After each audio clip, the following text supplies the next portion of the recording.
C'était un jeu de rang divin qui permettait aux joueurs de transférer leurs compétences dans le monde réel. Mais alors que tous les autres choisissaient leur classe de départ, le protagoniste a sélectionné non sans la moindre hésitation. C'était parce que refuser les classes de départ débloquait l'épreuve d'une classe cachée. Les classes normales étaient définitivement bloquées au rang S, mais les classes cachées avaient le potentiel d'atteindre le rang SSS. Après être entré dans l'épreuve cachée, Bujin a immédiatement choisi un espadon comme arme de départ. Chaque arme correspondait à un type différent de classe cachée, et seule une arme de type épée pouvait le mener à la classe de dieu de la guerre de rang SSS. Mais au moment où Bujin a dégainé l'espadon, une marque d'épée de flamme solaire est apparue sur la lame. Dans sa vie antérieure, Bujin était un guerrier du soleil ardent de rang S qui avait terminé son deuxième éveil et atteint le niveau final du jeu. Le boss final, le dieu démon du purgatoire primordial, était déjà sur le point de mourir. Bujin pensait que ce serait l'ultime bataille de toute sa carrière de joueur. Mais juste après avoir tué le dieu démon du purgatoire primordial, un joueur nommé Cheng Ming s'est soudainement relevé. Pour s'accaparer la récompense finale, Cheng Ming a impitoyablement massacré chaque coéquipier affaibli allongé sur le sol. Bujin l'a prévenu que même s'il volait la victoire maintenant, il le regretterait un jour. Mais Cheng Ming n'a fait que ricaner. Il a révélé que quelqu'un voulait anéantir toute la famille Bu, et que le tueur à gages devait déjà être devant chez Bujin. Comme prévu, Bujin a été déconnecté de force du jeu. La seconde suivante, lorsqu'il a ouvert les yeux, un assassin pointait déjà une arme sur lui. Même sa mère avait fini par se retrouver baignant dans une mare de sang. Bujin voulait désespérément savoir pourquoi Cheng Ming l'avait trahi. Mais l'assassin ne se souciait que de sa prime, alors il a pressé la détente sans répondre. Alors que Bujin mourait, il s'est soudainement souvenu des mots de son grand-père. La famille Bu est un clan prestigieux avec une longue histoire. Ne jetez jamais l'opprobre sur notre nom. Ces mots ont immédiatement fait penser à Bujin à l'ennemi juré de la famille Bu, la famille Long. S'il pouvait recommencer, il changerait le destin de tout le monde. Puis, quand Bujin a rouvert les yeux, il s'est retrouvé dans son ancienne salle de classe. La brute de la classe, Wang San, s'est approchée de lui pour lui soutirer de l'argent comme avant, prêt à le tabasser devant tout le monde s'il refusait. Mais cette fois, Bujin avait ramené toute l'expérience de combat et la mémoire musculaire du jeu. Il n'avait pas encore terminé son éveil ultime ni n'était devenu un vrai surhumain, mais ses capacités physiques dépassaient déjà de loin celles d'une personne ordinaire. Pourtant, la brute qui tourmentait sans cesse ses camarades n'a reçu aucune punition. Au lieu de cela, Bujin a été convoqué dans le bureau pour s'être défendu. Son professeur a ricané. La famille Bu est complètement tombée en ruine. Penses-tu toujours être un jeune maître intouchable? Bujin avait déjà l'habitude d'être pris pour cible par ce professeur car il savait que le chauve avait été secrètement acheté par la famille Long. Les familles Bu et Long étaient autrefois les deux clans les plus puissants du pays, mais leurs convictions opposées en avaient fait des ennemis jurés. Malheureusement, un accident d'avion a tué tous les membres éminents de la famille Bu qui détenaient une véritable autorité au sein de la nation. Après cela, la famille Long a saisi l'opportunité de s'emparer de toutes les entreprises et des territoires de la famille Bu. Le professeur a averti Bujin de faire profil bas, car la famille Bu n'était plus qu'une meute de chiens vaincus. Ces mots ont finalement enflammé toute la rage que Bujin avait réprimée pendant des années. Insultez encore une fois la famille Bu, et je m'assurerai que vous perdiez tout. Mais Bujin avait quelque chose de bien plus important à faire, car c'était aujourd'hui le jour du lancement du monde des Neufs. Le monde des Neufs était son unique espoir de restaurer la gloire de la famille Bu. Avec les souvenirs de sa vie antérieure, il était certain de pouvoir surpasser tout le monde et devenir la première personne à accomplir l'éveil ultime. Dans sa vie précédente, son incapacité à dissimuler son identité dans le monde réel avait conduit au meurtre de sa mère. Cette fois, il ne permettrait jamais qu'une quelconque information sur sa vraie vie ne soit exposée. À 19h précises, le monde des Neufs a été officiellement lancé, et Bujin a immédiatement mis son casque virtuel obsolète car cet ancien appareil ne pouvait pas être suivi ni localisé. Après avoir choisi son arme, il est entré dans le royaume du purgatoire de l'épreuve de classe cachée. D'innombrables monstres du purgatoire ont chargé sauvagement vers Bujin, pour être massacrés les uns après les autres par son espadon. L'incide a immédiatement alerté le laboratoire de recherche du jeu. Personne ne s'attendait à ce que quelqu'un débloque l'épreuve d'une classe cachée juste après l'ouverture des serveurs. L'homme d'âge moyen responsable a immédiatement ordonné à son personnel de localiser le joueur, mais l'équipement du joueur était si vieux que le système ne parvenait pas à le tracer. Pour prendre le contrôle de l'avenir de la planète avant tout le monde, l'homme d'âge moyen a ordonné à tous les joueurs internes triés sur le volet de se connecter et de commencer l'épreuve cachée. Chacun de ces joueurs était une élite sélectionnée après d'innombrables séries de sélection. Bien que le monde des Neufs ait été créé de leurs propres mains, ils n'avaient aucun contrôle sur son évolution. Cela ressemblait moins à un jeu qu'à un monde réel renfermant suffisamment de puissance pour sauver la planète entière. L'homme d'âge moyen était également impatient de voir comment ce joueur intraçable s'en sortirait, car l'épreuve cachée avait une réponse à la douleur de 100%. Si la douleur dépassait les limites d'un joueur, cela pouvait détruire les voies neuronales de son cerveau dans le monde réel. Mais Bujin avait déjà accompli 63% de l'épreuve. Il combattait les monstres comme une machine à tuer incapable de ressentir la douleur. Pendant ce temps, la plupart des élites humaines s'étaient déjà effondrées avant d'atteindre les 20%, mais il était trop tard pour baisser les statistiques des monstres du purgatoire. À partir du moment où le monde des 9 avait été achevé, aucun de ses paramètres ne pourrait plus jamais être modifié.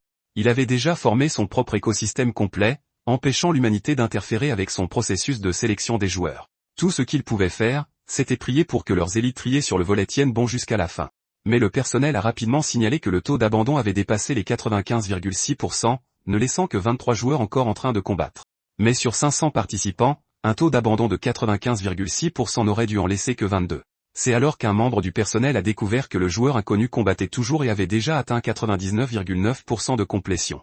L'homme d'âge moyen fronça les sourcils, se demandant qui était exactement ce mystérieux joueur. Pendant ce temps, Bujin avait finalement atteint la dernière étape de l'épreuve. Le boss final était un monstre qui avait copié son apparence et ses capacités, et l'épée enflammée dans sa main le faisait paraître encore plus fort que l'original. L'instant suivant, leurs pouvoirs écrasantes sont entrés en collision. Bien que la réplique de Bujin ait été incroyablement puissante, Bujin l'a tout de même tranché en deux d'une seule frappe et a terminé l'épreuve de classe cachée. Il a obtenu avec succès l'unique classe cachée, épéiste suprême, la seule classe de guerrier de rang S avec deux talents exclusifs incroyablement puissants. Le premier talent, bien aimé de l'épée, augmentait de 200% les statistiques de base de toutes les armes de type épée. En revanche, sa classe de guerrier du soleil ardent de rang S, après son deuxième éveil, n'offrait qu'un bonus de 80%. Ce simple talent de classe de départ surpassait déjà une classe rare après son deuxième éveil. Pendant ce temps, son autre talent, l'arsenal d'épée du roi, était encore plus puissant. Une fois qu'il aurait rassemblé 9 épées divines de rang S, tous ses attributs augmenteraient de 450%, et il débloquerait également une quête d'avancement de classe de rang épique. Dans le monde des 9, les classes ordinaires ne pouvaient avancer que 2 fois, tandis que les classes cachées pouvaient atteindre un 3e avancement. À partir de ce jour, Bujin a juré sur son nom en tant qu'épéiste suprême qu'il rendrait à la famille Bu sa gloire d'antan. Après être retourné au village des débutants, la première chose que Bujin a faite a été de cacher son panneau de classe et ses compétences exclusives. Ensuite, il a accepté la quête cachée, le secret de Pandore, et s'est préparé à réclamer l'épée divine d'éléments ténèbres de rang S. Mais d'après l'expérience de sa vie antérieure, le boss gardant le temple deviendrait extrêmement dangereux une fois la boîte de Pandore ouverte. Cela signifiait que Bujin devait atteindre le niveau 5 le plus rapidement possible. Tout en trouvant l'instructeur des guerriers débutants et en apprenant les compétences de base du guerrier, Bujin s'attendait à ce que l'instructeur lui confie l'une des quêtes pour débutants les plus basiques. Il s'agissait généralement de simples courses, comme livrer des lettres, et Bujin connaissait déjà chaque recoin de la ville de Domo. Mais la tâche de l'instructeur consistait à survivre à ses attaques pendant 30 secondes. Si Bujin ne pouvait même pas faire ça, il n'aurait plus qu'à dégager. Bujin savait que survivre 30 secondes face à cet homme ne serait pas facile. D'après les souvenirs de sa vie précédente, il savait que l'instructeur avait été un puissant général stationné dans l'un des bastions clés du royaume de Yanwang. Après avoir tué son ami le plus proche de ses propres mains, il avait perdu tout espoir et s'était retiré ici. L'instructeur était actuellement aux alentours du niveau 70. Bujin ne s'attendait pas à ce que sa classe cachée augmente la difficulté de la quête pour débutants. Malgré cela, il ramassa l'épée de fer de départ à côté de lui et accepta le défi. L'instructeur a déclaré qu'il limiterait sa force au niveau 10. Dès qu'il eut fini de parler, il brandit son épée et chargea droit sur Bujin. Mais à sa grande surprise, le corps de niveau 1 de Bujin a encaissé la frappe de plein fouet. Après tout, cette attaque contenait toute la puissance de l'instructeur au niveau 10. Après avoir bloqué l'attaque, Bujin a rapidement mis un peu de distance, puis a habilement esquivé plusieurs puissants coups descendants.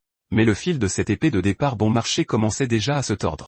Si Bujin continuait à se défendre, il ne tiendrait jamais les 30 secondes. Il a donc commencé à exploiter la brève fenêtre de récupération après chaque attaque de l'instructeur, se préparant à frapper sa nuque avant qu'il ne puisse se défendre. Mais l'instructeur s'est forcé à contre-attaquer, quitte à perdre l'équilibre. Il a calé le plat de sa lame sous l'aisselle de Bujin. Il a ensuite relâché sa force et projeté Bujin à plus de 10 mètres. À cet instant précis, la limite de 30 secondes s'est écoulée. Bujin, abattu, pensait avoir échoué au défi, mais l'instructeur lui a annoncé qu'il avait déjà réussi l'épreuve. L'instructeur a ensuite remis à Bujin un parchemin de compétences ainsi qu'une épée en fer raffiné de niveau 1 en guise de récompense bonus. Bujin a supposé que l'instructeur avait délibérément enfreint les règles en sa faveur. Mais en réalité, l'instructeur avait triché avec son ultime contre-attaque, car ce mouvement exigeait au moins la force physique d'un combattant de niveau 20. Pour s'excuser d'avoir enfreint les règles, l'instructeur a offert à Bujin une compétence de départ d'un niveau bien plus élevé que d'habitude. Mais au moment où Bujin a ouvert le parchemin, il s'est figé d'incrédulité. Dans sa vie précédente, il n'avait reçu que la compétence de niveau 1, aura de flamme. Mais cette fois, il a obtenu la compétence de rang A, tissage de flamme. Clairement, la difficulté accrue de la quête avait également amélioré la récompense. Après avoir appris tissage de flamme, Bujin s'est immédiatement dirigé vers les terres sauvages à l'extérieur de la ville de Domo. La zone était déjà envahie par des joueurs débutants qui farmaient des monstres en groupe. Même un seul loup ou lapin sauvage suffisait à les plonger dans une panique totale. Mais Bujin a rapidement dépassé les autres débutants et s'est enfoncé seul dans la forêt. Certains joueurs l'ont gentiment averti de ne pas s'y précipiter et lui ont conseillé de tuer d'abord les monstres plus faibles en périphérie. Bujin leur a simplement fait un signe de la main pour les remercier avant de disparaître dans la forêt. Sa destination était le repère des sangliers de flammes cachés au fin fond des bois, abritant les monstres les plus forts et la meilleure expérience de toute la zone. Son mini-boss était même de niveau 5. Après avoir atteint le repère, Bujin s'est délibérément pavané en plein cœur du territoire des sangliers de flammes. Comme prévu, les sangliers de flammes, très territoriaux, ont immédiatement chargé vers lui. Bujin savait que les sangliers de flammes possédaient une défense extrêmement élevée, mais il savait aussi exactement où se trouvaient leurs points faibles. Même un sanglier de flammes de niveau 3 a été tué d'un seul coup d'épée. Sa barre d'expérience a instantanément grimpé à 52%. La mort d'un sanglier de flammes en a immédiatement attiré d'autres, et ils ont lentement encerclé Bujin de toutes parts. Bujin a immédiatement activé la compétence de rang A, tissage de flammes. La compétence augmentait tous les dégâts qu'il infligeait de 30% tout en ajoutant des dégâts de feu supplémentaires à ses attaques. Avec ses statistiques de départ écrasantes, Bujin a massacré tous les sangliers de flammes autour de lui en quelques instants. Son niveau a également grimpé d'un coup au niveau 3. Peu de temps après, des cadavres de sangliers de flammes couvraient le sol, et Bujin avait tué tous les sangliers adultes de tout le repère. Bientôt, le roi des sangliers de flammes enragé a émergé des profondeurs du repère, soufflant 2 jets d'air brûlant de ses narines. Bujin se souvenait à peine de la dernière fois qu'il avait tué ce roi des sangliers de flammes. Cela s'était passé il y a tellement d'années. Pour un débutant, le roi des sangliers de flammes était un véritable cauchemar. Il possédait une attaque, une défense et une santé phénoménale, et même un simple frôlement pouvait effacer une énorme partie des PV d'un joueur. C'est pourquoi Bujin n'avait aucune intention de l'affronter de front. Il a attendu le moment parfait et a ciblé la commissure tendre de la gueule du roi des sangliers de flammes. Puis il a enfoncé son épée en fer raffiné à travers ce point faible et a tranché net le corps du roi des sangliers de flammes en deux. Tuer le roi des sangliers de flammes a instantanément propulsé Bujin au niveau 5, et la bête a également lâché 2 objets de début de jeu extrêmement utiles.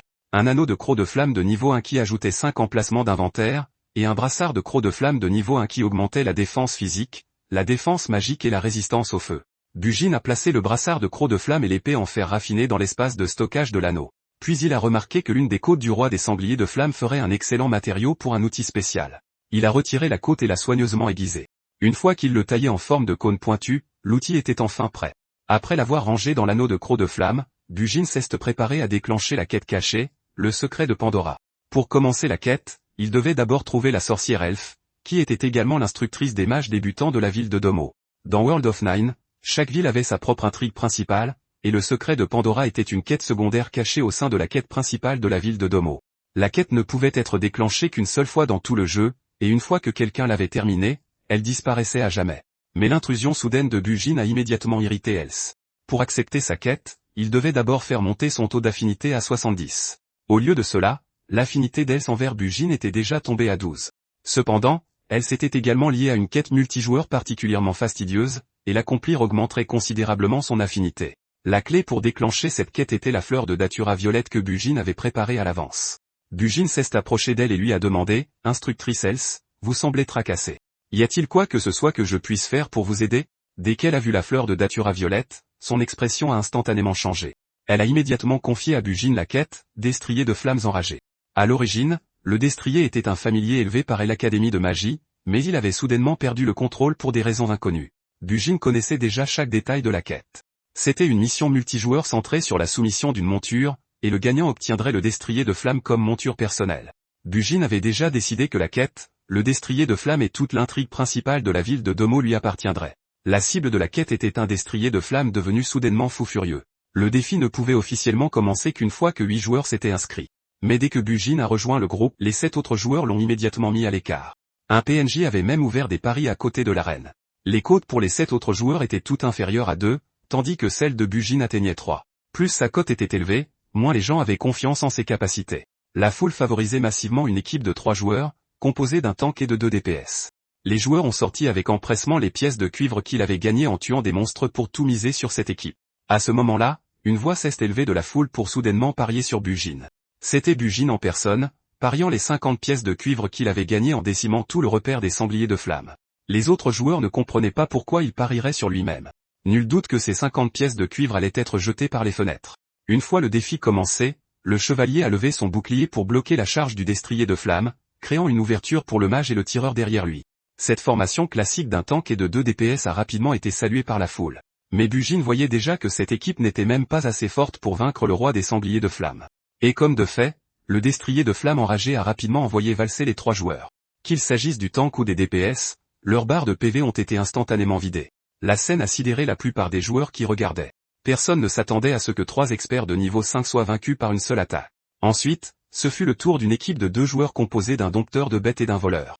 L'homme avec un singe perché sur l'épaule a immédiatement activé sa compétence de domptage, forçant le destrier de flamme enragé à s'arrêter net et l'empêchant temporairement de bouger. Le voleur a saisi l'occasion de sauter sur le dos du destrier, espérant le dompter en le chevauchant de force.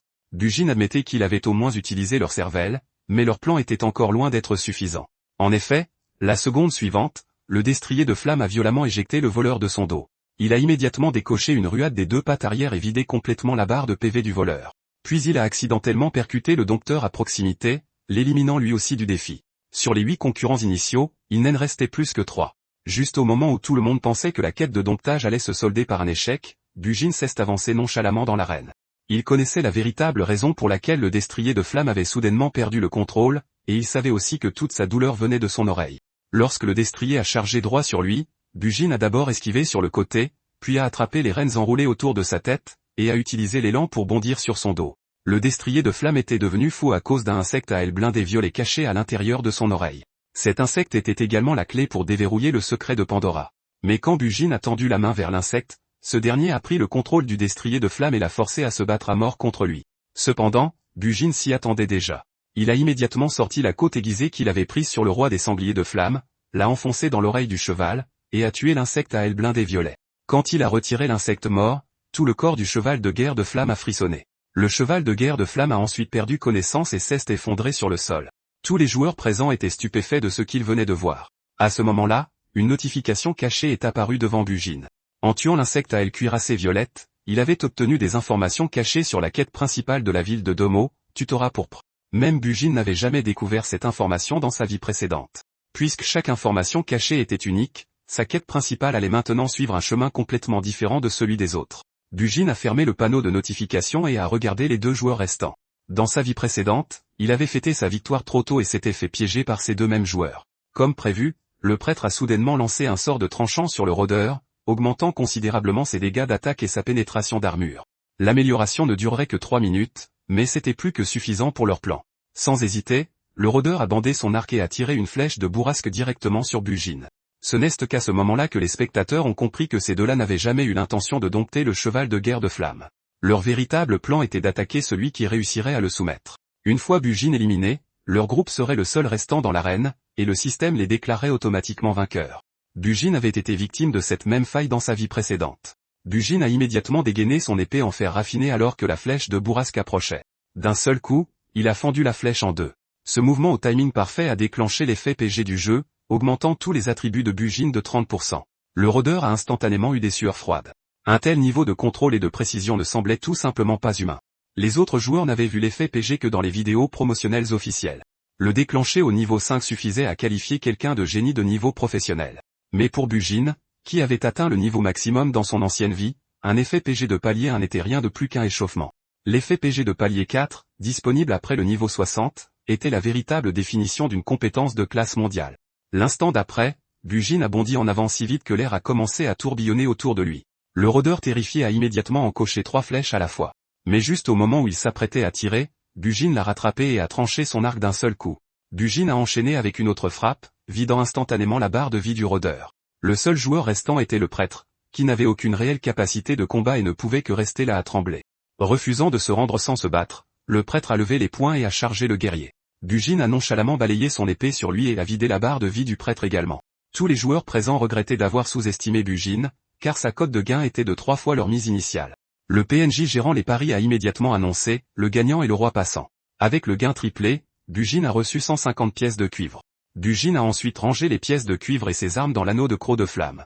Ensuite, il a doucement caressé le cheval de guerre de flammes éveillé et lui a demandé s'il voulait le suivre. Le cheval de guerre de flamme a affectueusement frotté sa tête contre le visage de Bujin, l'acceptant officiellement comme son maître. Bujin devait maintenant obtenir l'épée divine de rang S de l'élément ténèbres aussi vite que possible pour augmenter sa puissance de combat. Il pourrait alors débloquer les informations cachées et orienter sa quête principale vers un chemin totalement différent de celui des autres joueurs. Seules les récompenses exclusives de cette route cachée pouvaient donner à son bénéficiaire une avance écrasante sur tous les autres. Bujin est retourné à la résidence d'Els et a validé la quête du cheval de guerre de flamme. Après l'avoir accompli, le niveau d'affinité d'Els envers lui est monté à 72. Il s'est alors préparé à utiliser le cadavre de l'insecte à aile cuirassée violette pour tester sa réaction. Comme prévu, l'expression d'Els s'est instantanément assombrie lorsque Bujin a révélé l'insecte mort. Tout ce qui a suivi correspondait aux archives des forums de sa vie précédente. Bujin a dit, cet insecte était la raison pour laquelle le cheval de guerre de flamme a perdu le contrôle. Il y a quelque chose de suspect là-dedans, et je veux enquêter davantage. L'expression d'Els est restée sombre, avec une trace de colère visible dans ses yeux. Mais la seconde suivante, elle a soudainement souri. Ce serait parfait. J'ai déjà quelques indices qui pourraient t'aider. Elle s'est ensuite confiée à Bujin la quête, explorer le labyrinthe de Pandora, qui était la clé pour obtenir l'épée divine de rang S de l'élément ténèbres. Pour quitter la ville de Domo, Bujin a directement soudoyé un garde du jeu avec 100 pièces de cuivre. Les autres joueurs se sont immédiatement moqués de lui, affirmant qu'enfreindre les règles pousserait le garde à l'attaquer. Mais au lieu d'attaquer, le garde avide a joyeusement accepté l'argent. Il a ensuite ouvert les portes de la ville et a respectueusement escorté Bujin hors de la ville de Domo. Toute la foule était complètement abasourdie par ce qu'elle venait de voir. Après avoir quitté la ville de Domo, Bujin s'est dirigé vers le labyrinthe de Pandora. Mais en traversant la zone JCJ ouverte, 2 joueurs au nom rouge l'ont pris pour cible. Ils ont vu que Bujin n'était qu'un débutant de niveau 5 qui venait de quitter la ville de Domo, faisant de lui la cible idéale pour voler des ressources et farmeurs de l'expérience. Quand ils ont entendu leur piège caché s'activer, ils ont supposé que Bujin était déjà tombé dedans. Mais lorsqu'ils sont arrivés sur place, ils l'ont trouvé totalement indemne. Bujin avait simplement fait hennir le cheval de guerre de flamme 2 fois pour les attirer hors de leur cachette. Bujin a froidement déclaré, vous deux, les ordures, vous portez des points de meurtre, et je suis la punition que vous méritez. Ces paroles ont fait éclater de rire les 2 joueurs car le niveau de Bujin était encore plus bas que le leur. De plus, ils étaient en supériorité numérique de 2 contre 1. La classe voleur avait un avantage majeur en JCJ car sa compétence de départ était la compétence de niveau 1, estocade rapide. Cette compétence augmentait instantanément la vitesse de l'utilisateur à 200 et lui permettait de lancer une attaque surprise. Dans des circonstances normales, les autres classes ne pouvaient pas réagir à temps. Mais quand le gros voleur a bondi sur lui, Bujin a délibérément refusé d'esquiver et a encaissé l'attaque de front. Cela lui a permis d'agripper le voleur au moment où il est arrivé à sa portée. Avec le tissage de flamme entourant son épée en fer raffiné, Bujin a abattu sa lame avec une force immense. Le gros voleur a été instantanément fendu en 2. Tuer ce joueur au nom rouge a même récompensé Bujin de 10 points de réputation. Il a nonchalamment retiré la dague de sa taille et a provoqué le voleur restant. Pourquoi restes-tu planté là? Ne me dis pas que tu es encore plus faible que ton sbire. Le voleur de niveau 6 a immédiatement mordu à l'hameçon et s'est jeté vers le cou de Bujin à une vitesse incroyable. Si la frappe déclenchait un coup critique, cela tuerait Bujin sur le coup. Mais après avoir tué le gros voleur, Bujin avait déjà déclenché l'effet PG, augmentant tous ses attributs de 30%. Alors que la dague approchait, il a simplement incliné la tête et a évité l'estocade rapide de justesse. Alors que le voleur passait à côté de lui, Bujin s'est retourné et a planté son épée dans le cœur de l'homme par derrière. Même en mourant, le voleur n'arrivait pas à comprendre comment un guerrier avait pu esquiver l'estocade rapide. Bujin a expliqué calmement qu'il n'avait pas complètement esquivé l'attaque. Sa vitesse accrue lui avait simplement permis de s'éloigner du point vital, empêchant le voleur de toucher son coup ou de déclencher un coup critique. Après avoir tué le voleur de niveau 6, la réputation de Bujin est montée à 40. Il a également débloqué le titre de niveau 1, guerrier juste, qui augmentait tous ses attributs de 8% lorsqu'il était équipé. Bujin a ensuite rangé son arme et caché son titre nouvellement acquis. Il a fouillé leur butin et a trouvé plusieurs potions rouges ainsi qu'une mystérieuse carte au trésor. Utiliser un parchemin de détection sur la carte pourrait révéler un ensemble de coordonnées mystérieuses. Bujin a immédiatement rangé la carte au trésor dans l'anneau de croc de flamme. Il n'avait pas le temps de l'étudier maintenant car atteindre le labyrinthe de Pandora était sa priorité absolue. Pour libérer un emplacement d'inventaire, Bujin s'est débarrassé de la côte aiguisée du roi sanglier de flamme, puis a rangé les 2 dagues de basse qualité de niveau 1 lâchées par les voleurs. C'était de l'équipement poubelle, mais il pouvait toujours les vendre pour quelques pièces de cuivre. Bujin a bientôt atteint l'entrée du labyrinthe de Pandora, où un guerrier en armure lourde était assis seul sur les marches de pierre. Bujin s'est rappelé qu'il devait vaincre cet homme avant de pouvoir entrer dans le labyrinthe. Le guerrier avait été autrefois le combattant le plus fort de la ville de Domo et avait vaincu à lui seul 300 envahisseurs. Selon l'histoire dont Bujin se souvenait, l'ancien seigneur de la ville de Domo avait ordonné à Shi Wuxiang de garder le labyrinthe il y a 50 ans. Depuis lors, il ne s'en était jamais éloigné d'un seul pas. Son corps aurait dû mourir depuis longtemps, mais sa puissante volonté l'avait maintenu en vie. Tout au long de sa vie, il était resté loyal et dévoué à son devoir. Bujin savait que continuer à vivre dans une telle agonie était une autre forme de torture pour Shi Wuxiang. Il déclara solennellement, « Honorable chevalier, permettez à ce cadet de vous libérer enfin. » Le guerrier putréfié dit à Bujin que s'il voulait obtenir sa reconnaissance, il devrait d'abord le vaincre. Il dégaina alors son épée en fer rouillé et se jeta dans la bataille contre Bujin. Bujin activa le tissage de flamme, recouvrant sa lame de feu avant de l'enfoncer vers la tête du guerrier putréfié. Bien que l'attaque ait été parfaitement parée, sa force écrasante repoussa tout de même le guerrier putréfié de plusieurs mètres. Dès ce premier échange, le guerrier putréfié comprit que Bujin était un adversaire digne de respect. Mais la seconde suivante, il remit son épée en fer rouillé dans son fourreau. Il adopta ensuite une posture de dégainement rapide. Bujin reconnut instantanément la technique qui avait fait souffrir d'innombrables joueurs sur les forums dans sa vie antérieure. Malgré son corps en décomposition, le guerrier pouvait encore déclencher la terrifiante compétence divine hors catégorie, la frappe inégalée brûleuse des âmes. Plus la conviction de l'utilisateur était forte, plus l'attaque devenait puissante. À cause de cette seule technique, d'innombrables joueurs ayant accepté la quête restaient incapables d'entrer dans le labyrinthe. Le guerrier putréfié dégaina soudainement son épée et libéra une vague d'énergie en forme de croissant qui balaya l'espace vers Bujin. Mais au lieu d'esquiver la frappe inégalée brûleuse des âmes, Bujin choisit de l'encaisser de front. L'écrasante énergie de l'épée se dissipa bientôt, laissant Bujin debout sans aucune blessure visible, comme s'il avait parfaitement paré l'attaque. Mais la seconde suivante, des blessures irrépressibles s'ouvrirent sur tout son corps, projetant des gerbes de sang dans les airs. Le guerrier putréfié parla d'une voix grave. « Ton courage frôle la folie, mais tu as déjà perdu. Par maintenant. Tu es un héros, et je t'épargnerai la vie. » Mais Bujin refusa de partir. Affronter un adversaire véritablement puissant était la voie du guerrier qu'il avait toujours poursuivi. Sur ces mots, Bujin libéra toute la puissance de sa véritable classe cachée, l'épéiste suprême. Il activa également son talent exclusif, le bien-aimé de l'épée, augmentant les attributs de son épée en fer de 200%. Le guerrier putréfié sentit l'aura de Bujin s'élever à nouveau, et son esprit combatif longtemps endormi commença à brûler. La seconde suivante, Bujin balança son épée et attaqua de nouveau le guerrier putréfié qui regardait l'homme intrépide devant lui. Le guerrier putréfié tomba dans un bref état de stupeur. Leurs épées en fer se heurtèrent ensuite dans un fracas perçant d'acier contre acier. La force de l'impact fit reculer les deux combattants de plusieurs mètres. Mais Bujin avait déjà déclenché l'effet PG, augmentant tous ses attributs de 30%. Il balança son épée vers le guerrier putréfié une fois de plus, sachant que ce serait la frappe finale qui déciderait de l'issue du combat. Le guerrier putréfié déclencha la frappe inégalée brûleuse des âmes et affronta l'attaque de Bujin de front. Leurs épées en fer entrèrent en collision dans un fracas métallique assourdissant. Il résonna dans les airs comme une violente tempête, déchirant tout autour d'eux. Quand la poussière se dissipa enfin, il ne restait plus que 8% de PV à Bujin, mais une profonde marque d'épée avait été entaillée dans l'armure du guerrier putréfié. Avec soulagement dans la voix, il dit « Merci de m'accorder des funérailles honorables pour avoir obéi au dernier ordre laissé par l'ancien seigneur de la ville de Domo. » Son plus grand guerrier avait volontairement gardé l'entrée du labyrinthe pendant 50 ans. Même après la décomposition de son corps, son âme n'avait jamais abandonné son devoir. La frappe finale de Bujin brisa la dernière volonté qui maintenait le guerrier putréfié et libéra l'âme solitaire emprisonnée dans cette armure depuis 50 ans. Cela déclencha une rencontre bonus et fit monter l'affinité du guerrier putréfié à 100. En atteignant l'affinité maximale, Bujin obtint le terrifiant parchemin de compétence de la frappe inégalée brûleuse des âmes. Même Bujin, qui avait été le plus fort des guerriers dans sa vie antérieure, n'avait jamais entendu parler d'un autre joueur ayant réussi à apprendre cette compétence. Alors que le corps du guerrier putréfié disparaissait complètement, Bujin passa au niveau 6. Il cacha ensuite de nouveau sa véritable classe et entra officiellement dans la zone de quête du labyrinthe de Pandore. La quête exigeait que Bujin traverse la ville extérieure et le repère intermédiaire du labyrinthe avant d'atteindre la zone centrale. En d'autres termes, il devait d'abord se frayer un chemin à travers toute la ville extérieure. Bujin activa immédiatement le tissage de flammes, recouvrant son épée en fer de flamme ardente. Avec ses attributs écrasantes, il massacra rapidement tous les gobelins sur son passage. Il se fraya un chemin jusqu'à la porte de la zone centrale dans le repère intermédiaire du labyrinthe, mais son ouverture nécessitait de résoudre la règle cachée du labyrinthe. Suivant les souvenirs de sa vie antérieure, Bujin avança de 4 pas et recula d'un pas. Comme prévu, la porte de la zone centrale s'ouvrit lentement la seconde suivante. Une femme magnifique était allongée sur un banc, regardant Bujin. Je ne m'attendais pas à ce que quelqu'un arrive vraiment jusqu'ici. Cette femme était Pandore, la sorcière qui régnait sur le labyrinthe.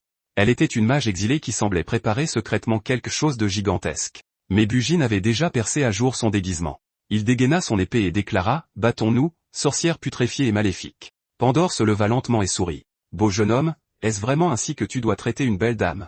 Bujin ricana. « Une belle dame ? Cette description aurait pu te convenir il y a 50 ans. Mais maintenant, tu n'es rien de plus qu'un monstre hideux et maléfique. » Une fois que Bujin eut exposé sa véritable identité, une aura maléfique et dense jaillit du corps de Pandore. Quelques instants plus tard, elle abandonna son déguisement et révéla sa véritable forme hideuse. Pandore ouvrit alors lentement la boîte magique qu'elle tenait. Une épée divine d'éléments ténèbres de Rang S apparut devant Bujin. S'il tuait Pandore, il terminerait la quête et s'emparait de l'épée divine. Sans hésitation, Bujin fonça sur Pandore avec son épée. L'instant suivant, son épée en fer heurta violemment la lame démoniaque de Pandore. Mais même après 50 échanges consécutifs, Bujin ne parvint à prendre aucun avantage. Au lieu de cela, Pandore trouva une ouverture et fit voler l'arme de ses mains. Sans son arme, Bujin encaissa une seule attaque combo de Pandore, faisant chuter ses PV de 100% à seulement 8%. N'ayant d'autre choix, Bujin tira le fourreau de son dos. Utilisant le fourreau en guise d'épée, il déclencha la technique qui avait maintenu Pandore sous silence pendant 50 ans. Au moment où Pandore vit l'énergie de l'épée se former, elle comprit qu'elle était en grave danger. Elle se précipita immédiatement vers Bujin, espérant l'interrompre avant que la technique ne soit pleinement déployée. Mais l'énergie de l'épée de la frappe inégale et brûleuse des âmes s'abattit la seconde suivante. Ce coup portait tout le désespoir et la défiance que Bujin avait accumulé tout au long de sa vie antérieure. L'écrasante énergie de l'épée déchiqueta instantanément le corps de Pandore en d'innombrables morceaux. Le système évalua l'attaque comme étant de rang S. L'âme indomptable de Bujin, nourrie par une haine écrasante, avait déclenché un coup assez puissant pour défier le destin lui-même. Alors que le corps de Pandore disparaissait progressivement, l'épée divine d'élément ténèbres de rang S tomba au sol. Le niveau de Bujin passa immédiatement de 7 à 9, et un portail menant hors du labyrinthe apparut devant lui. Il s'avança et retira la seule épée divine de rang S de toute la zone des débutants. Le panneau de l'arme apparut immédiatement. L'épée divine possédait l'élément ténèbres, augmentait la force de 33%, évoluait avec le niveau de son propriétaire et infligeait 50% de dégâts de ténèbres supplémentaires à chaque coup. Si Bujin débloquait tous ses effets spéciaux, elle pourrait potentiellement rivaliser avec la grande épée de flamme de la roue solaire qu'il avait maniée dans sa vie antérieure. Après avoir inspecté l'épée divine, Bujin traversa le portail et quitta le labyrinthe de Pandore. Il activa alors son talent exclusif, le caveau des épées du roi, et se prépara à y ranger l'épée divine. Mais même après avoir tendu la main jusqu'à ce que son bras soit presque engourdi, rien ne se produisit. Juste au moment où Bujin commença à soupçonner que le jeu avait bugué, un effet spécial incroyablement éblouissant enveloppa soudainement tout son corps. La seconde suivante, l'épée divine de rang S s'envola d'elle-même de sa main. Un énorme caveau d'épée illusoire fait de lumière apparut dans les airs. Une fois que l'épée divine d'élément ténèbres de rang S entra dans le caveau, l'illusion du caveau des épées du roi disparut à nouveau. Bujin reçut immédiatement une amélioration spéciale et sentit clairement tous ses attributs augmenter de 50%. L'amélioration grandirait aussi en même temps que lui. Si la force de Bujin doublait, le bonus doublerait également. Une fois qu'il aurait stocké les 8 épées divines restantes, il pourrait cumuler le même type d'amélioration 8 fois de plus. Mais à ce moment-là, le système anti-addiction émit un avertissement. Votre session en ligne a dépassé 12 heures. Vous ne recevrez plus d'expérience ni de récompense si vous continuez à jouer. Veuillez vous déconnecter immédiatement et retourner à la vie réelle. Un jeu virtuel de ce niveau pouvait facilement faire perdre complètement la tête aux joueurs, c'est pourquoi le système de restriction obligatoire existait. Il était déjà 8 heures du matin. Pour éviter que sa mère ne s'inquiète, Bujin décida d'aller au lycée comme d'habitude. Mais au moment où il se déconnecta du jeu, l'augmentation des attributs du caveau des épées du roi fut transférée directement dans son corps réel. Ce changement soudain surprit tellement Bu qu'il bondit de son lit. Pour tester sa nouvelle force, il se jeta immédiatement au sol et enchaîna rapidement sans pont. Ce n'est qu'à ce moment-là que Bujin eut la confirmation que sa puissance en jeu avait bel et bien été transférée dans son vrai corps. Après avoir mangé le bol de nouilles que sa mère lui avait préparé avec amour ce matin-là, il prit le chemin du lycée de très bonne humeur. Mais lorsque Bujin entra dans la salle de classe, il découvrit que quelqu'un avait délibérément saccagé son bureau. Il jeta un coup d'œil vers la place de Wang San et comprit immédiatement qui en était responsable. Juste à ce moment, Bujin reçut un appel de son ami Lin. Mais lorsqu'il décrocha, ce fut la voix de Wang San qui résonna au bout du fil. Bujin, ramène-toi sur le toit tout de suite. Sinon, je vais tellement tabasser ton gros porc d'ami qu'il finira infirme.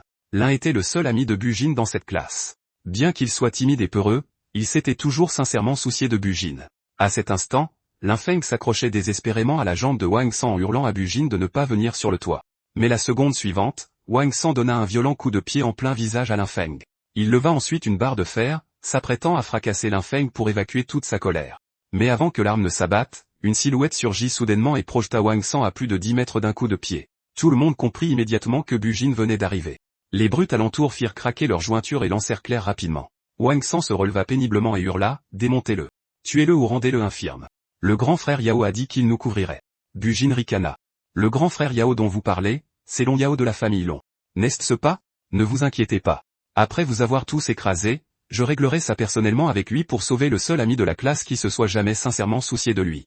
Bujin avait décidé de ne plus reculer et d'en finir avec ses petites frappes sur le toit. Ces voyous avaient déjà été achetés par la famille Long, l'ennemi juré de Bujin. Il déclara froidement, vous n'êtes rien d'autre que des chiens élevés par Long Yao. Vous vous acharnez à plusieurs sur les plus faibles et vous croyez que ça vous rend fort? Vous n'êtes qu'une bande de sous-merdes qui se cachent les uns derrière les autres. Les brutes avaient l'habitude de tourmenter les autres élèves et ne pouvaient tolérer d'être humiliés par Bujin.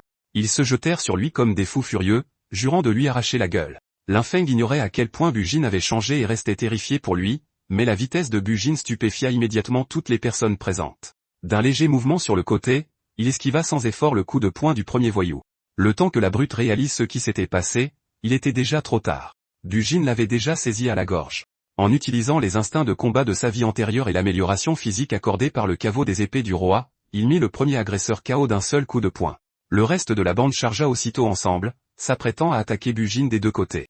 Mais face au corps incroyablement renforcé de Bujin, un seul coup de pied latéral suffit à envoyer voler les deux brutes. Alors que Bujin commençait à savourer la puissance de son corps amélioré, un autre voyou l'attaqua par derrière et verrouilla fermement son bras autour de son cou.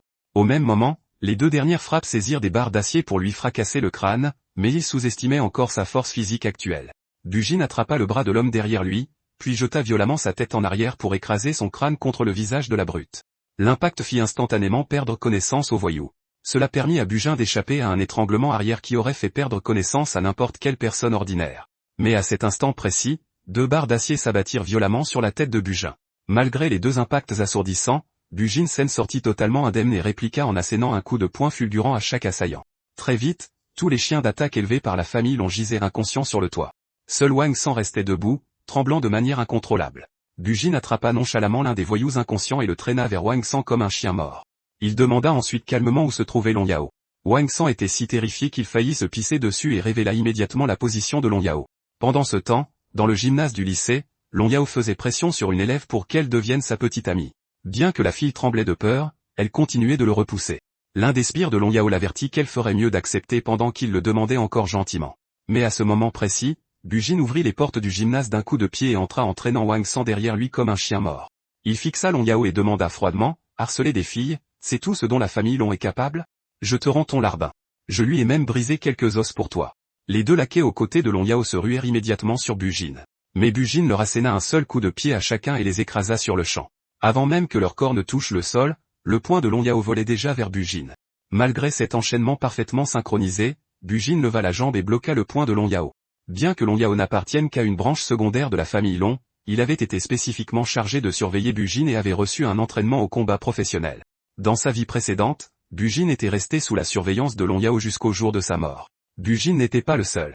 Presque chaque membre de la famille Bu était surveillé par quelqu'un de la famille Long, car ces derniers n'avaient jamais eu l'intention d'épargner le clan déchu. Dans sa vie précédente, la famille Long avait fini par éliminer chaque membre de la famille Bu, dans l'espoir d'effacer à jamais le clan et son nom de ce monde. Tandis que le combat se poursuivait, Long Yao devenait de plus en plus confus car Bujin esquivait sans effort chacun de ses coups. Il ne fallut pas longtemps à Long Yao pour laisser une ouverture, permettant à Bujin de lui asséner un puissant coup de poing directement dans le menton. Le choc projeta Long Yao à plus de 10 mètres en arrière. Bujin se rua immédiatement vers lui pour poursuivre son assaut. Il se plaça à califourchon sur Long Yao au sol, prêt à en finir avec leur rancune une bonne fois pour toutes. Mais à ce moment-là, le directeur du bureau des sanctions arriva avec deux agents de sécurité. Sans même demander ce qui s'était passé, le directeur accusa Bujin d'avoir agressé un autre élève et d'avoir enfreint le règlement de l'école. Il suspendit Bujin pour 3 jours et lui ordonna de rentrer chez lui immédiatement. L'élève expliqua rapidement que Bujin ne s'était battu que pour essayer de la sauver. Mais le directeur rejeta la faute sur elle, lui demandant pourquoi elle traînait toujours avec des garçons avant de lui ordonner de retourner en classe. La jeune fille se figea, choquée, incapable de croire ce qu'elle venait d'entendre. Mais Bujin était déjà habitué à ce traitement, car presque toutes les ordures qui dirigeaient ce lycée avaient été achetées par la famille Long, il cessa donc de se retenir. Puisqu'il était de toute façon suspendu, autant finir ce qu'il avait commencé. Bujin continua d'enchaîner coup de poing sur coup de poing dans le visage de Long Yao. Le directeur paniqua et hurla, « Tu continues de le frapper? Bujin, tu es renvoyé pour 2 semaines. Que son professeur principal aille chez lui et s'assure que sa mère apprenne ce qu'il fabrique au lycée. » Mais Bujin refusait toujours de s'arrêter. Il avait besoin de relâcher tout le ressentiment qu'il avait accumulé de sa vie précédente jusque dans celle-ci. Après qu'ils furent retournés dans le bâtiment principal, le directeur qui avait depuis longtemps été acheté par la famille Long, ordonna à Bujin de rester debout dans le couloir pour le reste de la journée. Il s'arrangea également pour que son professeur principal se rende chez lui après les cours. Bujin n'a montré aucun respect envers le directeur et lui a dit de prévenir Long Yao que s'il brutalisait un autre élève, il le frapperait à nouveau. Le refus de Bujin de se soumettre a rendu le directeur complètement fou de rage, qui a levé la main, prêt à le gifler. Mais les élèves autour ont immédiatement pris sa défense. Bujin protégeait quelqu'un. Long Yao a essayé de forcer Jinling à devenir sa petite amie, pendant que Wang San détruisait le bureau de Bujin et passait Linfeng à tabac. Les élèves avaient enduré les brutalités de Long Yao depuis bien trop longtemps. Dès que l'un d'eux a pris les devants, ils se sont tous interposés. Directeur vous prenez délibérément leur parti. C'est injuste. Humilié, le directeur a ordonné à tout le monde de retourner en classe et a menacé de tous les punir pour avoir séché les cours. Les élèves ont couru vers leur classe en criant « Le directeur du protège les tyrans car il est leur véritable chef ». Bugine lui a simplement adressé un sourire glacial. Tout le monde sait qui a tort et qui a raison, directeur du. En vérité, le directeur du voulait renvoyer Bugine depuis très longtemps. La seule raison pour laquelle il ne l'avait pas fait, c'était que la famille l'on voulait que Bugine reste à l'école pour pouvoir le surveiller. Le directeur du a foudroyé Bugine du regard, mais n'a rien ajouté avant de retourner dans son bureau. Même Bugine ne s'attendait pas à ce que la famille l'on déploie autant d'efforts pour surveiller un simple lycéen. Cependant, la nouvelle de sa victoire sur Long Yao parviendrait bientôt aux autres membres de la famille Bu. S'il voulait restaurer son clan, Bugine ne pourrait jamais y arriver seul. Il devait réunir les membres de la famille Bu éparpillés à travers le pays. Après tout, chacun d'eux devait comprendre l'oppression que Bugine avait subie. Comme prévu, les photos de Bugine tabassant Long se sont vite propagées dans les discussions de groupe du lycée. Les gens se sont même moqués de Long Yao, le traitant de voyou de bas étage incapable de battre un lycéen.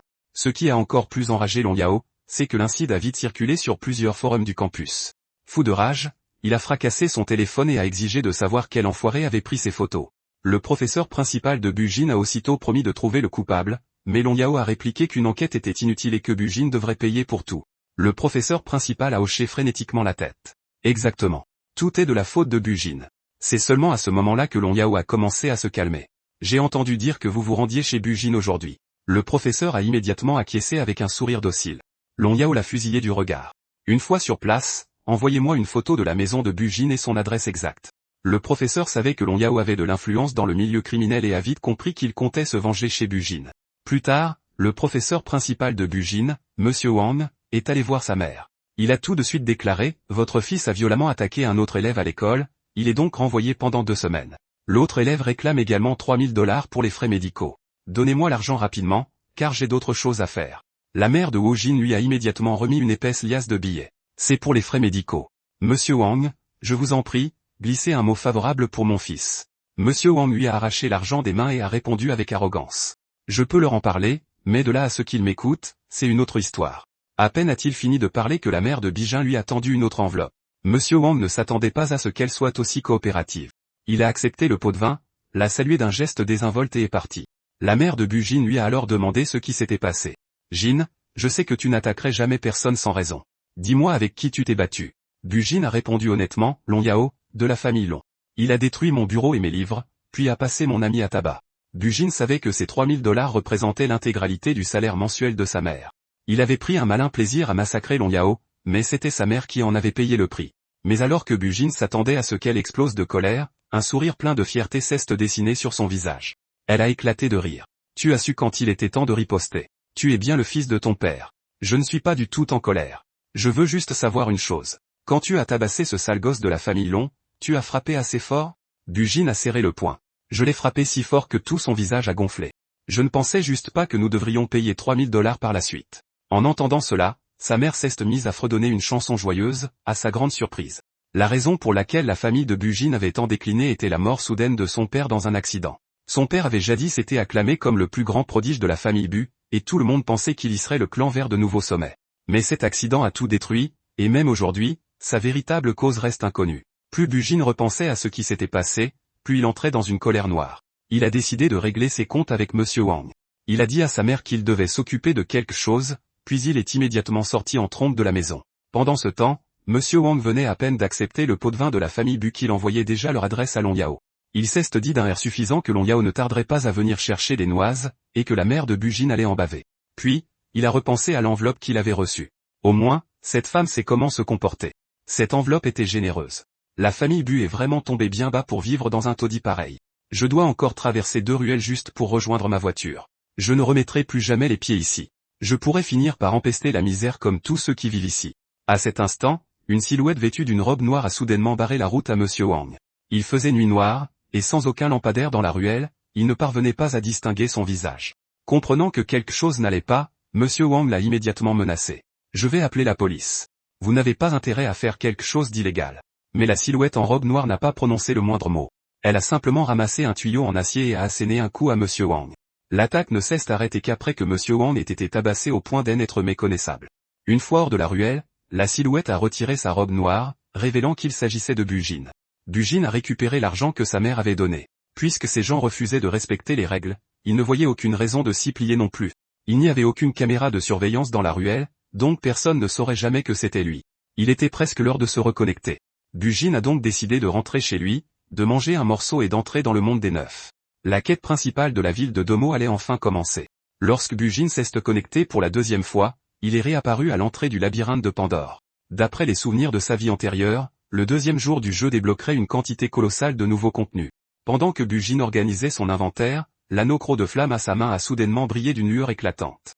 2 notifications système ont immédiatement suivi. Le marché mondial avait officiellement ouvert, et la quête principale régionale, la défense de la ville de Domo, était désormais disponible auprès des instructeurs de classe.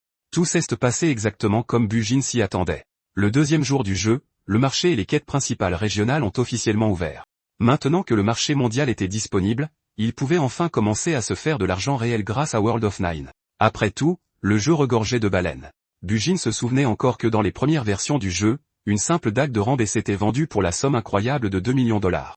Mais Bujin n'avait actuellement que 3 objets à vendre, alors il a immédiatement mis une épée en fer de niveau 1 et 2 dagues de niveau 1 sur le marché. C'étaient tous des équipements poubelles. Mais le jeu n'étant qu'à son deuxième jour, il pouvait tout de même se vendre à un prix considérable. Les guerriers, chevaliers, rôdeurs, voleurs et même les dompteurs de bêtes pouvaient tous utiliser au moins une de ces armes de débutant. Bujin a légèrement augmenté les prix et a mis les 3 armes en vente avec des enchères de départ de plusieurs centaines de dollars. Le marché mondial proposait 2 types de transactions. Le premier était une vente standard à prix fixe, tandis que le second était un système d'enchères où les joueurs pouvaient augmenter leurs offres à plusieurs reprises pour se disputer un objet. World of Nine n'avait pas de boutique premium intégrée, mais le marché l'a remplacé efficacement, car il était directement relié au système bancaire et permettait aux joueurs d'échanger avec de l'argent réel. À cet instant, une notification du système est soudainement apparue. Défense du village de Domo. Progression actuelle, 60%. Le pourcentage de progression représentait les chances de réussite de la quête. S'il tombait à 0, le village de Domo serait complètement envahi. Mais la situation actuelle était encore relativement stable. Bujin sortit la mystérieuse carte au trésor et décida de passer un peu de temps à chercher ce butin. Si cela déclenchait une rencontre spéciale, il pourrait peut-être encore augmenter sa puissance de combat. En effet, au moment même où il a ouvert la carte, les coordonnées d'une rencontre de trésors cachés sont apparues devant lui. Bujin enfourcha immédiatement le destrier de flamme et fonça vers l'emplacement à toute vitesse. Lorsqu'il atteignit les coordonnées, il s'arrêta dans des terres désolées à l'extérieur de la forêt. Bujin réalisa immédiatement que cette zone ne faisait plus partie de la région des débutants. À son niveau actuel, même lui pourrait être tué s'il manquait de prudence. Sachant qu'il ne pouvait pas rester là longtemps, Bujin a immédiatement activé la carte au trésor et déclenché la rencontre cachée. La carte a explosé dans sa main la seconde suivante, libérant une lumière dorée éclatante. Un objet étrange, entièrement fait de données, a rapidement commencé à se former à proximité. En un clin d'œil, un lézard du désert démoniaque est apparu devant Bujin. C'était l'unique mini-boss de son espèce sur tout le serveur et il avait un niveau de danger de 3 étoiles. Dès son apparition, le lézard du désert démoniaque a chargé Bujin. Bujin a immédiatement ouvert l'arsenal du roi des épées et a invoqué l'épée démoniaque de Pandora du néant. Alors que le mini-boss se jetait sur lui, Bujin a balancé son épée avec désinvolture. Ce seul coup d'épée a instantanément tué l'unique mini-boss du serveur. Une notification du système est immédiatement apparue. Lézard du désert démoniaque de niveau 9 éliminé avec succès. Bujin a gagné une quantité massive d'expérience, et son niveau a de nouveau augmenté. Bujin a ensuite ouvert son panneau de statut personnel, mais le système n'affichait que ses attributs de base, sans inclure les bonus de ses compétences ou de son équipement. Il lui a donc ordonné d'afficher ses statistiques réelles. Comme prévu, les bonus combinés de son équipement et de ses compétences avaient presque doublé chaque attribut. Ses statistiques actuelles étaient assez puissantes pour écraser un joueur ordinaire de niveau 17. Après avoir fermé son panneau de statut, Bujin a remarqué que le lézard du désert démoniaque avait également lâché un orbe bleu de bas niveau. Il l'a ramassé et a découvert une paire de bottes en peau de lézard de bas niveau à l'intérieur. Bujin avait justement besoin de meilleures chaussures pour voyager, alors il s'est immédiatement équipé des bottes. Il enfourcha ensuite le destrier de flamme et se prépara à quitter cette zone de haut niveau aussi vite que possible. Mais à ce moment-là, le système lui a demandé s'il voulait activer les informations cachées. En le faisant, cela a modifié la quête principale du village de Domo et fait passer son niveau de danger au rang S. Bujin a accepté sans aucune hésitation. La quête cachée ultime du village de Domo est immédiatement apparue. Héros solitaire, tuer Pandora, le cerveau de l'opération. Objectif, entrer seul dans le bastion ennemi et tuer le vrai corps de Pandora. Rang de la quête, S. Disponibilité, unique sur le serveur. Niveau de danger, 5 étoiles. Après avoir lu la quête, Bujin a déclaré avec excitation, voilà enfin une quête digne de moi. Allons-y, mon vieil ami. Allons rencontrer le vrai corps de Pandora. En activant les informations cachées, Bujin a fait passer le niveau de danger de la quête principale au rang S et a lancé un compte à rebours pour la destruction totale du village de Domo. Alors que d'innombrables tréants envahissaient le village, la progression de la quête a rapidement chuté à 49%. Si elle atteignait 0, la quête principale de Bujin échouerait, et le village de Domo lui-même serait complètement anéanti. Mais ce n'était que le deuxième jour du jeu, et la plupart des joueurs se situaient encore aux alentours du niveau 6 ou 7. Même une simple collision avec un tréant suffisait à leur engourdir les bras.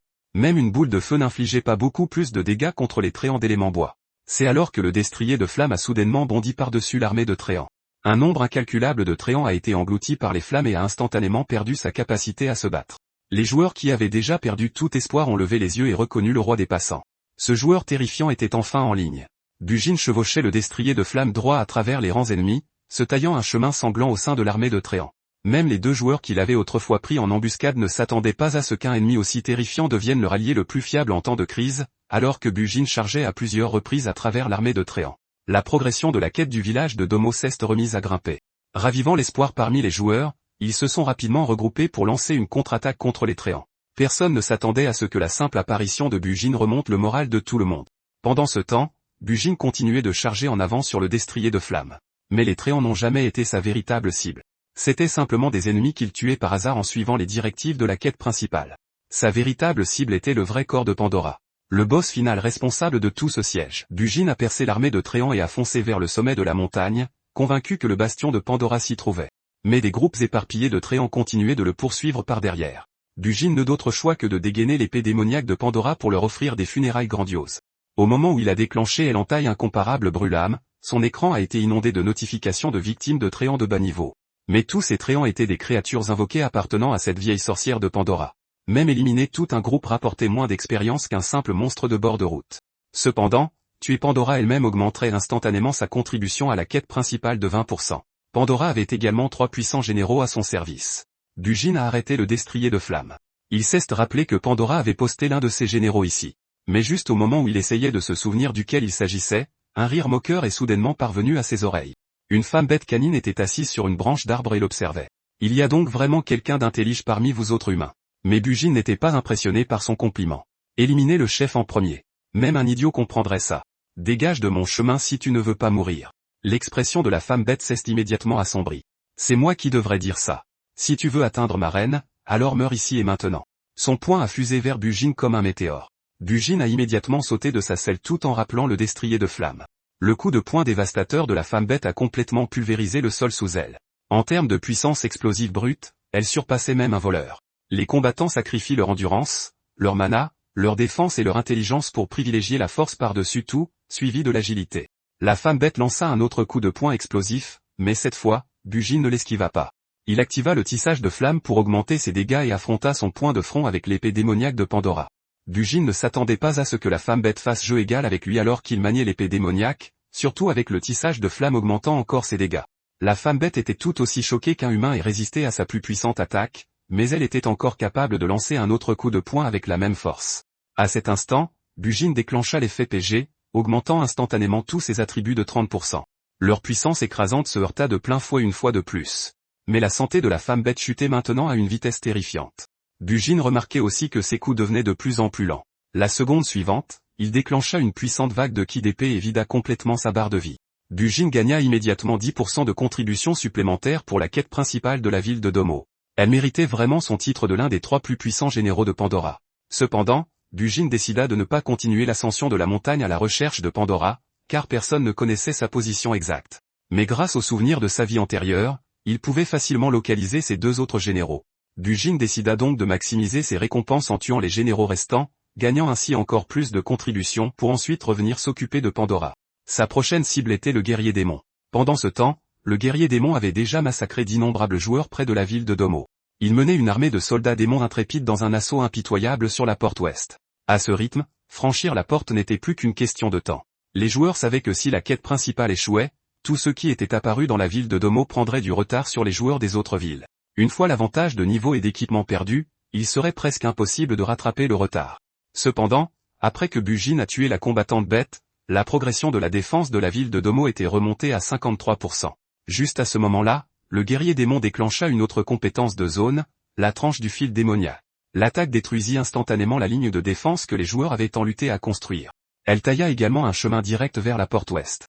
D'innombrables soldats démons se ruèrent immédiatement en avant et commencèrent à frapper la porte. Très vite, leur nombre écrasant fit voler la porte ouest en éclats, faisant chuter la progression de la quête de la ville de Domo à 43%. Au moment où les monstres pénétrèrent dans la ville de Domo, la progression chuta encore à seulement 33%. Les joueurs à l'intérieur de la ville sombrèrent immédiatement dans le chaos et perdirent le courage de continuer à se battre. Certains joueurs de bas niveau qui n'avaient pas réussi à fuir à temps furent même dévorés par les monstres. Une joueuse trébucha et fut rapidement encerclée par d'innombrables monstres alors qu'elle était sur le point de se faire dévorer. Bujin revint dans la ville de Domo au moment parfait. Il réalisa immédiatement un sauvetage héroïque classique. D'un simple coup d'épée désinvolte, Bujin abattit instantanément l'un des monstres. Il dit alors à la joueuse, « Fuis d'ici. Laisse-moi m'occuper du reste. » En un clin d'œil, une horde massive de monstres encercla Bujin de toutes parts. Dans sa vie antérieure, Bujin avait aussi défendu cette porte ouest. À l'époque, il s'était battu désespérément et avait à peine réussi à sauver la ville de Domo. Mais dans cette vie, son niveau et sa force actuelle l'avaient pratiquement transformé en une armée à lui tout seul. Avec ses puissants bonus passifs et une épée démoniaque de rang S, Bujin pouvait affronter toute une armée à lui seul. Les joueurs blessés le reconnurent comme l'homme qui avait dompté le destrier de guerre enflammé.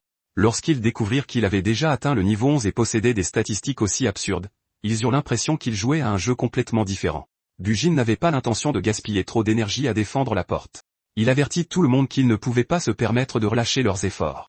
Si la quête principale échouait, chaque joueur participant dans la région perdrait 5 niveaux, et le système réduirait définitivement leurs statistiques de croissance de 10%. Les joueurs ouvrirent immédiatement les détails de la quête. Ils découvrirent que la difficulté de la quête et ses pénalités avaient toutes deux été augmentées.